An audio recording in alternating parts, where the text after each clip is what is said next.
నమస్తే welcome to Suman TV నేను మీ విష్ణు ప్రస్తుతంతో పాటు AMFI registered mutual fund distributor Bonigala Salman గారు ఉన్నారు. సో వారితో మాట్లాడి మ్యూచువల్ ఫండ్స్కి సంబంధించిన అనేక రకాల విషయాలను వారి ద్వారా తెలుసుకుందాం. నమస్తే సాల్మన్ గారు. నమస్తే అండి విష్ణు గారు. సార్ ఎలా ఉన్నారు? బాగున్నా సార్, దేవుడి దయవల్ల. సో అయితే మ్యూచువల్ ఫండ్స్ అనేవి ఎప్పటి నుంచో ఉన్నాయి, కానీ స్టాక్ మార్కెట్ గురించి తెలిసినంతగా మ్యూచువల్ ఫండ్స్ గురించి ఇప్పటికీ చాలామందికి తెలియదు. ఎంతగానో చదువుకున్న వాళ్ళకు కూడా మ్యూచువల్ ఫండ్స్ గురించి అవేర్నెస్ లేదంటారు. సో ఒక లేమ్యాన్కి కూడా అర్థమయ్యేలా మ్యూచువల్ ఫండ్స్ గురించి చెప్పాలి అంటే ఏ విధంగా చెప్తారు? నమస్తే అండి విష్ణు గారు. మీ సుమన్ టీవీ యాజమాన్యానికి కృతజ్ఞతలండి. మా లాంటి వాళ్ళకి మంచి ప్లాట్ఫామ్ ఇస్తున్నారు, ప్రజలకు మేలు చేస్తున్నారు, మ్యూచువల్ ఫండ్స్ గురించి అవగాహన కల్పిస్తున్నారు. అలాగే సుమన్ టీవీ ప్రేక్షకులకు కూడా నమస్కారాలండి విష్ణుజీ. అయితే విష్ణు గారు, మన దేశంలో 134 కోట్ల మంది ఉంటే కేవలం 2% ప్రజలు, అంటే 2 కోట్ల మందే మ్యూచువల్ ఫండ్స్లో 2 కోట్ల పాన్ కార్డులు మ్యూచువల్ ఫండ్స్లో ఇన్వెస్ట్ చేస్తున్నారు. చాలా తక్కువ పర్సెంటేజ్, 98% మ్యూచువల్ ఫండ్స్కి దూరంగా ఉంటున్నారు. 98% తెలియక. అసలు మ్యూచువల్ ఫండ్స్ అంటే ఏంటంటే అండి, నేను సామాన్యమైన భాషలో చెప్తాను. కొంతమంది వ్యక్తులు, ఇన్స్టిట్యూషన్స్ మనలాంటి ఇండివిజువల్ ఇన్వెస్టర్స్ కొంత డబ్బుని కొన్ని సంస్థలకి ఇస్తారు. ఆ సంస్థలు ఏంటంటే మ్యూచువల్ ఫండ్ సంస్థలు, వాటినే ఏఎంసీ అంటారు, అసెట్ మేనేజ్మెంట్ కంపెనీస్. ఆ మ్యూచువల్ ఫండ్ సంస్థలు ఏమిటంటే అవి కావు, సెబీ అప్రూవ్ చేసిన సంస్థలు అవి. సపోజ్ బ్యాంక్ వేరు, ఇన్సూరెన్స్ కంపెనీ వేరు, మ్యూచువల్ ఫండ్ సంస్థ వేరు. ఇప్పుడు SBI bank, SBI life insurance, SBI mutual fund, అలా HDFC bank, HDFC life insurance, అలా మ్యూచువల్ ఫండ్ సంస్థలు మనం డబ్బులు ఇస్తాం. అయితే ఈ మ్యూచువల్ ఫండ్ సంస్థల ముఖ్య ఉద్దేశం ఏంటంటే విష్ణు గారు, ఇన్వెస్టర్స్కి, ఇన్స్టిట్యూషన్స్కి లాభాలు తీసుకురావడం ప్రధాన ఉద్దేశం. అంటే మీరు ఎందులో ఇన్వెస్ట్ చేయాలి అన్నది ముందే ప్రీ డిటర్మైన్డ్ స్కీమ్, అంటే ముందే మ్యూచువల్ ఫండ్లో స్కీమ్స్ ఉంటాయి. Large cap, mid cap, small cap, అలా ముందే మా స్కీమ్కి అనుగుణంగా ఎందులో ఇన్వెస్ట్ చేయాలనేది దాన్ని బట్టి మనం డబ్బులు ఇస్తే వాళ్ళు ఇన్వెస్ట్ చేస్తారు. అయితే ఈ మ్యూచువల్ ఫండ్స్లో మనం అసలు ఎందుకు ఇవ్వాలి? ప్రతి వ్యక్తి మనం డబ్బు సంపాదించుకుంటాం విష్ణు గారు. అయితే మనం బ్యాంక్స్లో డబ్బు దాచుకుంటే మనకి savings account, recurring deposit are FD ఉంటాయి. సేవింగ్స్లో మనం 100 రూపాయలు పెడితే సంవత్సరానికి 4% కంటే తక్కువ వస్తాయి. అంటే 100కి 4 రూపాయలు వస్తాయి సంవత్సరం తిరిగిన తర్వాత. 4% అంటే నెల లెక్కేస్తే 4/12 వేస్తే పావలా వడ్డీ వస్తుంది. అలాగే ఎఫ్డి కానీ ఆర్డీ కానీ చేస్తే 6% వస్తుంది. అంటే ఇన్ఫ్లేషన్ కంటే కూడా తక్కువ.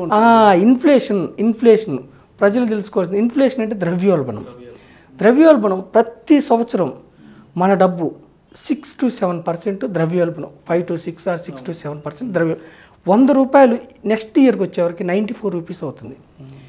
తర్వాత సంవత్సరంలో 88 రూపీస్. అంటే మన డబ్బు విలువ తగ్గిపోతూ ఉంటుంది. అందుకే మన తాతల కాలం నాటి పావలా కూడా విలువైంది, రూపాయి కూడా. ప్రతి సంవత్సరం డబ్బు విలువ తగ్గిపోతుంది. కాబట్టి మనం ఇన్వెస్ట్ చేసే డబ్బు ఇన్ఫ్లేషన్ కంటే ఎక్కువ వచ్చే దగ్గర ఇన్వెస్ట్ చేయాలి. బ్యాంక్లో మనకి జస్ట్ 4% సేవింగ్స్ వడ్డీలు వస్తుంది, ఎఫ్డిఆర్డీలో 6% వస్తుంది. కాబట్టి ఇన్ఫ్లేషన్ కూడా రాదు, కాబట్టి దానికంటే ఎక్కువ. అదే ఇన్సూరెన్స్ కంపెనీస్లో మనం ఇన్సూరెన్స్ పాలసీ తీసుకుంటే మనకి జస్ట్ 5% బోనస్ ఇస్తారు ట్రెడిషనల్ పాలసీల్లో. అది కూడా ఇన్ఫ్లేషన్ కంటే తక్కువ వస్తుంది. అంటే అక్కడ ఇన్సూరెన్స్ ఉంటుంది. ఇన్సూరెన్స్ కంపెనీలో పాలసీ తీసుకోవడం ఉద్దేశం వేరు. అక్కడ ఇన్సూరెన్స్ ఇన్ఫ్లేషన్ బీట్ చేయదు. మనకి ఇంకా ఉన్నాయి ఏంటంటే సుకన్య సమృద్ధి ఉంది ఆడపిల్లల కోసం, అక్కడ 8% వస్తుంది, 7.6 to 8% వస్తుంది. అలాగే పీపీఎఫ్ ఉంది. ఒకప్పుడు ఎక్కువ ఉండేది పీపీఎఫ్లో, ఇప్పుడు 9% అలా వస్తుంది. తగ్గిపోయింది, 9% వస్తుంది. అలాగే గోల్డ్లో పెడితే, సంప్రదాయబద్ధమైన గోల్డ్లో మనం ఇన్వెస్ట్ చేస్తే గత 40 ఏళ్ళ నుంచి కన్నా తీసుకుంటే మనం యావరేజ్గా 9% వస్తుంది గోల్డ్లో. ఒక సంవత్సరం ఎక్కువ వస్తుంది, ఒక సంవత్సరం తక్కువ వస్తుంది, 9%. అయితే అసెట్ క్లాసెస్ అంటే ఒక వ్యక్తి ధనవంతుడు అవ్వాలంటే 3 అసెట్ క్లాసులు ఉన్నాయి, 2 అని చెప్పుకోవచ్చు. ఒకటి రియల్ ఎస్టేటు, రెండోది shares and mutual funds. Shares and mutual ఫండ్స్లో సెన్సెక్స్ 79లో స్టార్ట్ అయింది విష్ణు గారు, 100 పాయింట్ల దగ్గర స్టార్ట్ అయింది. ఈరోజు 6th ఆగస్ట్ 7th ఆగస్ట్ 2021 ఈ రోజుకి అరౌండ్ 54,000 ఉంది సెన్సెక్స్. అంటే 100 రూపాయలు 79లో ఇన్వెస్ట్ చేస్తే ఈ రోజుకి 54,000 అయింది. అంటే 540 టైమ్స్ పెరిగింది. మధ్యలో ఎన్నో ఆటపోట్లు వచ్చాయి, 2002లో కానీ 2009లో కానీ 2020 కోవిడ్లో కూడా కరెక్షన్ వచ్చింది. అయినా కానీ సెన్సెక్స్ గత 40 ఏళ్ళ నుంచి 16% CAGR అంటే కాంపౌండ్ యాన్యువల్ గ్రోత్ రిటర్న్ 16% వస్తే ఇన్ఫ్లేషన్ 6% పోయినా కానీ 10% మిగలటం వల్ల ఒక సామాన్య వ్యక్తి వెల్త్ క్రియేట్ చేసుకుంటాడు. 79లో ₹1,00,000 పెట్టిన వ్యక్తి 5,40,00,000 అయింది ఈరోజు సెన్సెక్స్లో. అయితే మనకి సెన్సెక్స్, స్టాక్ మార్కెట్, ఈక్విటీలు, షేర్లుగా ఇన్వెస్ట్ చేయాలంటే నాలెడ్జ్ ఉండాలి. సో మన సెబీ చెప్పే ముందు మీకు అసలు సెబీ రెగ్యులేటరీ బాడీస్ ఎలా ఉంటాయో ఒక్క నిమిషంలో చెప్తాను. బ్యాంక్స్, SBI బ్యాంక్ కానీ, గవర్నమెంట్ బ్యాంక్స్ కానీ, ప్రైవేట్ బ్యాంక్స్ కానీ తప్పులు చేయకుండా ఒక రెగ్యులేటరీ బాడీ ఉంటుంది, అది RBI, reserve bank of India. అందుకే మనం గవర్నమెంట్ బ్యాంక్లో దాచుకున్నా, ప్రైవేట్ బ్యాంక్లో దాచుకున్నా కానీ మనం నిశ్చింతగా ఉంటాం. కాదు ఇన్సూరెన్స్ మాత్రం 5 lakhs కానీ రిజర్వ్ బ్యాంక్ ఆఫ్ ఇండియా చూసుకుంటుంది.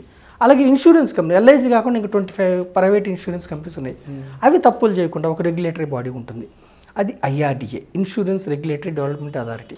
అలాగే ఈక్విటీస్ అంటే షేర్స్ కానీ, మ్యూచువల్ ఫండ్స్ సంస్థలు కానీ ఒక తప్పు చేయకుండా ఒక నియంత్రణ సంస్థ ఉంది, అది SEBI, securities exchange board of India. ఓకేనండి. అయితే మ్యూచువల్ ఫండ్ సంస్థలు సెబీ దగ్గర పర్మిషన్ తీసుకొని ప్రజల నుంచి, ఇన్వెస్టర్స్ నుంచి డబ్బులు తీసుకోవాలంటే సెబీ దగ్గర పర్మిషన్, సెబీ అప్రూవల్ ఇచ్చిన సంస్థలే తీసుకోవాలి. అంటే ఏ సంస్థ అంటే ఆ సంస్థ తీసుకోవడం లేదు. As on today 44 mutual fund సంస్థలు ఉన్నాయి. మ్యూచువల్ ఫండ్స్లో క్యాష్ ట్రాన్సాక్షన్స్ ఉండవు, ఎవరైనా సరే వైట్ ట్రాన్సాక్షన్స్, నో బ్లాక్ అంటే మ్యూచువల్ ఫండ్స్లో ఫ్రాడ్ జరిగే అవకాశం లేదు, ప్యూర్ చెక్ ద్వారా కానీ ఆన్లైన్ పేమెంట్స్ కానీ. అయితే ఈ మ్యూచువల్ ఫండ్ సంస్థలు ప్రజలకి అంటే చాలామందికి ఏ షేర్లు కొనాలి, ఇప్పుడు డాక్టర్ ఉంటాడు, అతను వృత్తి డాక్టర్ కాబట్టి మెడికల్ ఎక్స్పర్ట్, లెక్చరర్ అతను ప్రొఫెషనల్ టీచింగ్లో ఎక్స్పర్ట్. అలాగే మనకి తెలియదు కాబట్టి మ్యూచువల్ ఫండ్ సంస్థలు ఏం చేస్తాయంటే మన తరపున ఒక 10 నుంచి 15 రంగాల్లో మన కోసం ప్రతి రంగంలో 3 నుంచి 4 కంపెనీలు షేర్లు కొంటారు. ఆ షేర్లకి నష్టం వచ్చినా మనకే లాభం వచ్చినా మనకి. అయితే మొదటి 2-3 సంవత్సరాలు నష్టం వచ్చే అవకాశం ఉంది, 5 సంవత్సరాల వరకు కూడా నష్టం వచ్చే అవకాశం ఉంది. తర్వాత మనకి గత చరిత్ర చూస్తే మ్యూచువల్ ఫండ్ రిటర్న్స్ 15% కంటే ఎక్కువ రిటర్న్స్ వస్తున్నాయి.